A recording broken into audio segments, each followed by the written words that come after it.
Sveiki, te Katrīna Runa, un šis ir podkāsts Manas tavas patiesības pārdomas.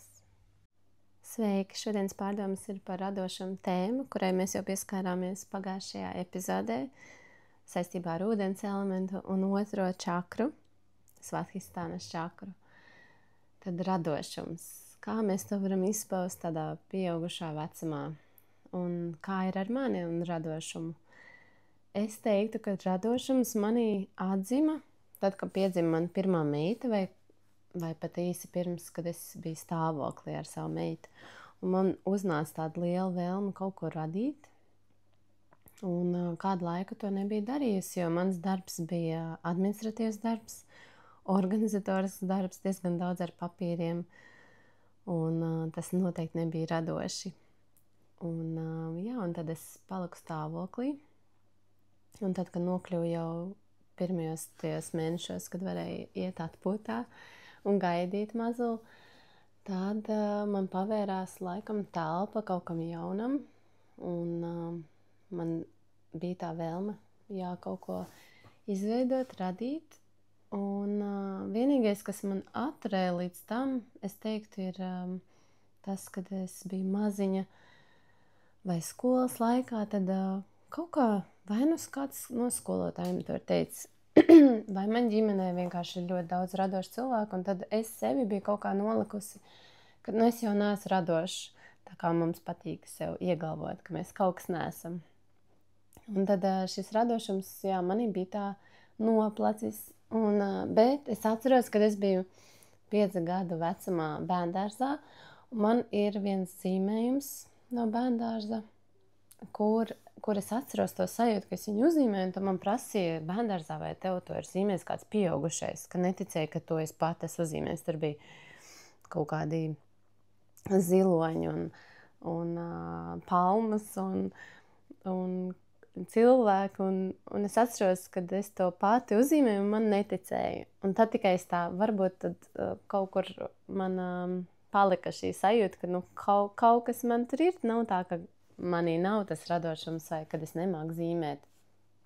Bet tad skolas laikā, tas tā lēnām noplaka līdz tādam pieaugušam vecam. Es pat nebija tā, neuztvēra sevi kā tik radoši, vai ka es varu zīmēt.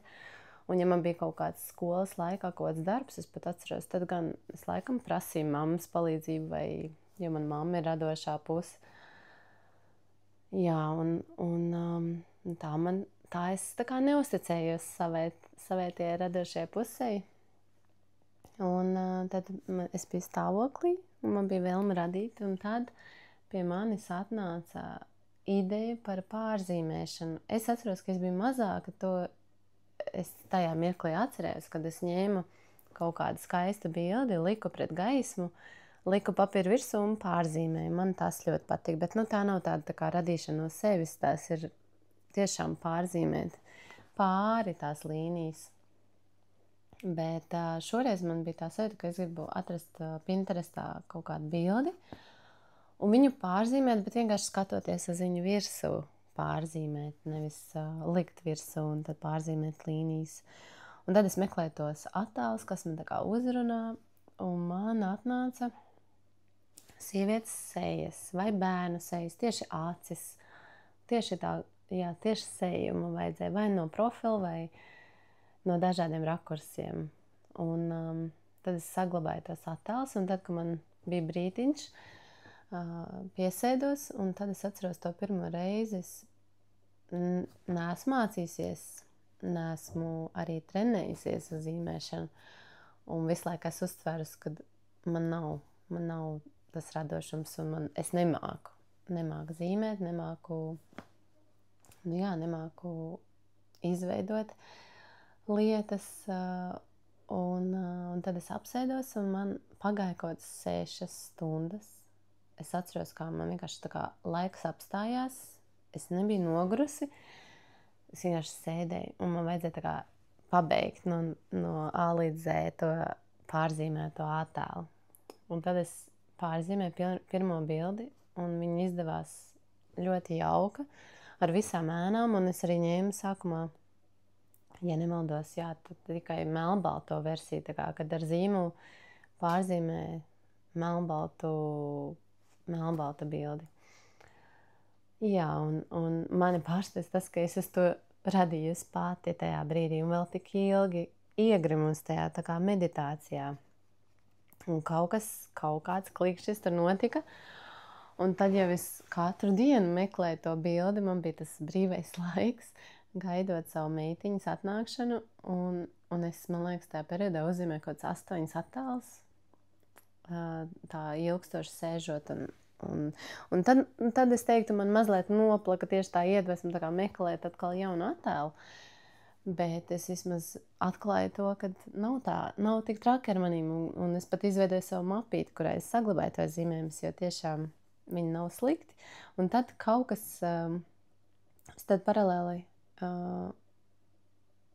tajā mirklī bet tad, kad jau piedzima meitiņa, pagāja kaut kāds laiks, un es ar kaut ko padalījos ar tiem zīmējumiem. Vai internetā ieliku, vai arī parādīju telefonā laikam. Man bija tāds prieks par sevi, un tad es tādiem tuvākiem cilvēkiem parādīju, ka man sanāca sev, man sanāca šādi. Un tad es atceros, ka man viena meitene, pat topašās jogas kolēģi, man pasūtīja viena no tiem zīmējumiem, lai es tā kā viņai atkārtoju. Un es sapratu, tā es vēl nemāku, bet es atradu vienu citu bildīti un atkal tā kā priekš viņas pārzīmēju, uztaisīju tādu tā kā kartīti viņai no sevis un aizsūtīju. Un tas bija tā kā pirmais darbiņš, ko man paprasīja kāds priekš sevis.